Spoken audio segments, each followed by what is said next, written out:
Hannah Clarke was known in Brisbane, Australia, as a bright, warm, deeply loving mother. Friends described her as someone who always put others first. She had a quiet strength, the kind that didn't show off, but held steady in every storm. Yet behind her smile was a life slowly being suffocated by a man she once trusted, her husband, Rowan Baxter. Their relationship had not always been toxic. In the early years, Rowan appeared protective, affectionate, someone who wanted a family as deeply as he did. But the first signs of trouble came soon after the birth of their eldest daughter. Rowan became controlling in ways that didn't look dangerous at first, criticizing Hannah's clothes, questioning who she talked to, demanding to know where she was every minute of the day. That was the beginning of what Australia would later recognize as one of the country's worst cases of coercive control. Hannah tried to ignore the red flags. She wanted her children Alia, Lyanna, and Trey to grow up in a complete home. But Rowan's behavior escalated. He became jealous, paranoid, and verbally abusive. He monitored her phone, followed her on errands, and isolated her from friends. He demanded absolute obedience, blaming every argument on her. Hannah was trapped in a silent prison, one without chains, but equally suffocating. In 2019, she reached her emotional breaking point. Rowan's temper had become unpredictable, and the children were beginning to sense the fear that Hannah had learned to hide so well. One night, after yet another explosive argument, she packed her things and left. She took the children and moved into her parents' home. Leaving was only the beginning of the war. Rowan refused to let go. He stalked her, hacked her social media, and sent threatening messages. He demanded custody. He ambushed her at gyms, schools, and even at the children's sports events. Hannah filed multiple police reports and sought protection orders. Authorities recognized the danger, but the laws around coercive control at the time were still weak. Hannah told friends she felt like she was waiting for something terrible to happen. But she kept fighting. She wanted a peaceful life for her children, free from the shadow of fear their father had cast over them. By February 2020, Hannah believed she was slowly rebuilding her life. She had begun counseling, was working part-time again, and finally felt brave enough to make long-term plans. She knew Rowan was unpredictable, but she also believed she had taken every legal step available to protect herself. But Rowan had been planning something darker. On February 19, 2020, Hannah woke early, prepared the kids' school bags, and stepped outside to the driveway. It was supposed to be a normal school run, another daily routine she handled with care. But that morning, Rowan was already waiting, hiding in the shadows with a plan that would shake the entire country. This was the moment where Hannah's years-long fight for freedom would collide with Rowan's final act of violence. What happened next became one of the most heartbreaking chapters in Australia's history, and a turning point in the national conversation about abuse, control, and the deadly consequences of ignoring psychological violence. Hannah never stopped fighting. But the system never realized how much protection she truly needed until it was too late. February 19, 2020 began like any other Wednesday morning in Camp Hill, a peaceful suburb in Brisbane, Australia. The sun was rising quietly, the neighborhood still calm, and Hannah Clarke was getting ready for the school run with her 3 children Alia, Lyanna, and little Trey. To her, these mornings were sacred, a small slice of normal life in the middle of chaos. Hannah dressed the kids, packed their bags, and walked them out to the family car. She didn't know she couldn't know that Rowan Baxter was already watching from the street. He had been stalking her movements for days. He knew her schedule. He knew her routine. But that morning, he wasn't there to talk. He was there to destroy. Hannah opened the driver's door. The kids climbed into the back seats, laughing and arguing playfully like siblings always do. For a moment, everything felt ordinary, peaceful. Then Rowan appeared. He rushed toward the car so fast Hannah didn't have time to react. Witnesses later said he looked possessed, like a man whose rage had finally boiled into something unstoppable. In his hand was a large plastic canister. Inside it dashed gasoline. Hannah froze. The children screamed. Rowan yanked open the rear door, splashing fuel across the seats, across the children, and across Hannah herself. The smell was overwhelming.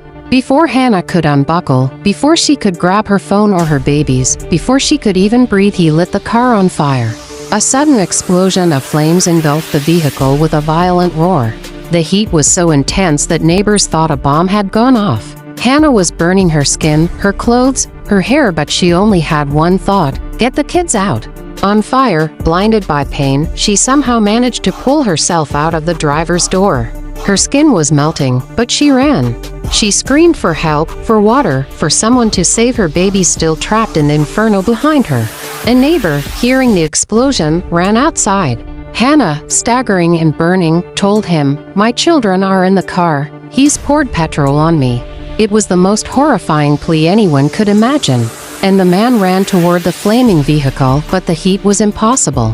The entire car was a fireball. Rowan stood nearby, watching the chaos he had created, and then, in a final act of cruelty and cowardice, he stabbed himself and died at the scene, leaving his own children to die in flames he started. Within minutes, emergency services arrived, but it was already too late for the children. Alia, Liana, Trey, all 3 lives were taken. Hannah, incredibly, was still alive. She suffered burns to 97% of her body, injuries considered unsurvivable, but she clung to life long enough to tell police what had happened. In her final moments of consciousness, she explained everything clearly: that Rowan had ambushed her, that he had planned the attack, that she had never stopped trying to protect her children. Even as her body failed, her courage stayed intact. Hannah was rushed to the hospital in critical condition. Doctors fought to stabilize her, but the injuries were too severe. Within hours, surrounded by her devastated family, Hannah Clarke took her last breath. News of the attack spread across Australia like wildfire. People were shocked not just by the horror of the murder, but by the grim realization that this wasn't a sudden explosion of violence. This was the final act of a long cycle of coercive control, ignored warnings, and a system that didn't fully understand psychological abuse. By the end of the day, the entire country was grieving. 3 children gone, a mother gone, a family destroyed, and a horrifying truth exposed. Sometimes the most dangerous place for a woman is the home she's trying to escape. But this tragedy didn't end with Hannah's death. Instead, it sparked a national uprising, a demand that the laws change, that coercive control be recognized, and that no woman should ever have to beg for help while the system waits for something worse to happen. Hannah's story, though heartbreaking, was about to become the catalyst for a movement Australia could no longer ignore. The morning after Hannah Clarke and her 3 children were taken from the world, Australia woke up in shock. News channels replayed the images of the burned car on Raven Street. Journalists struggled to speak without breaking. Social media overflowed with grief and anger. For many, this wasn't just another tragedy, it was a mirror held up to the nation's failures. And for the Clarke family, it was the beginning of a new mission. Hannah's parents, Lloyd and Sue Clarke, had lost their daughter and their 3 grandchildren in a single moment. Yet, as they sat together, shattered by grief, they made a promise. Hannah's story would not be in vain. Her mother, voice trembling through tears, said she was trying to escape. She was asking for help. The system didn't understand coercive control. That has to change. Those words echoed across Australia. Within days, candlelight vigils appeared in cities nationwide: Brisbane, Melbourne, Sydney, Perth. Thousands of people gathered silently, holding photos of Hannah, Alia, Liana, and Trey. Entire communities mourned for a woman they never met, and for children they would never see grow up. People weren't just grieving, they were demanding justice. They were demanding reform. The police investigation quickly confirmed what Hannah herself had told officers before she died. Rowan Baxter had attacked her deliberately. It was premeditated. It was planned. He purchased the gasoline, stalked her route, and waited for the perfect moment. But this case was no longer just about one man's violence.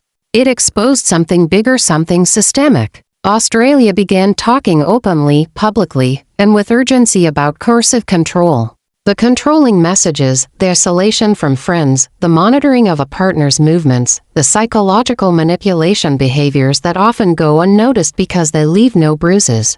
Hannah's story made it impossible to look away. Television hosts, domestic abuse activists, and even politicians began saying the same thing.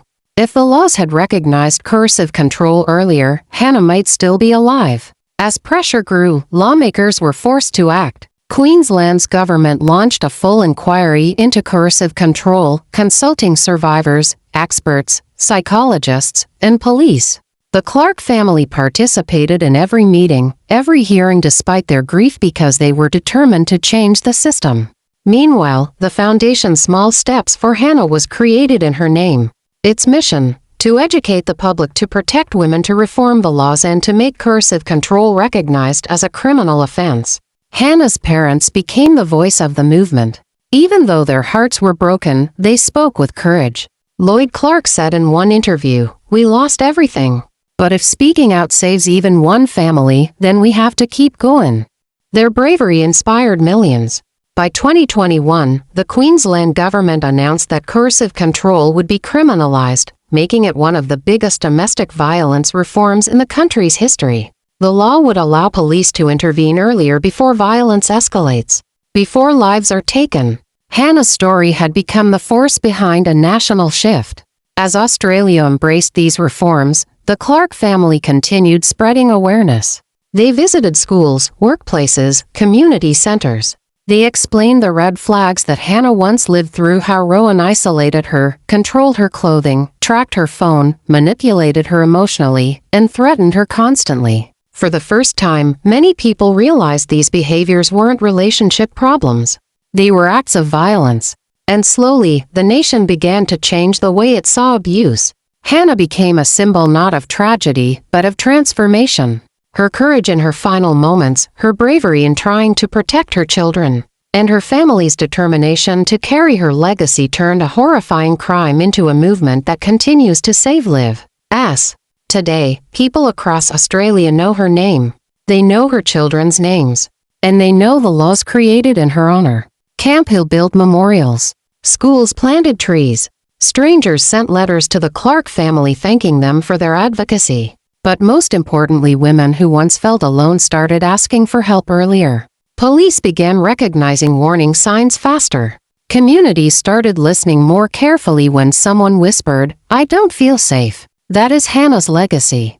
A legacy built from heartbreak, but turned into hope. A legacy born from unimaginable loss, but transformed into a national mission to protect women and children. As her mother once said while speaking to a crowd of thousands, "Rowan destroyed our family. But he will not destroy Hannah's story. She will save lives. And she will be remembered not for how she died, but for how bravely she lived." And so today, every time a woman escapes abuse, every time someone recognizes coercive control, every time a law protects a vulnerable victim, a small piece of justice is given back to Hannah Clarke and her children.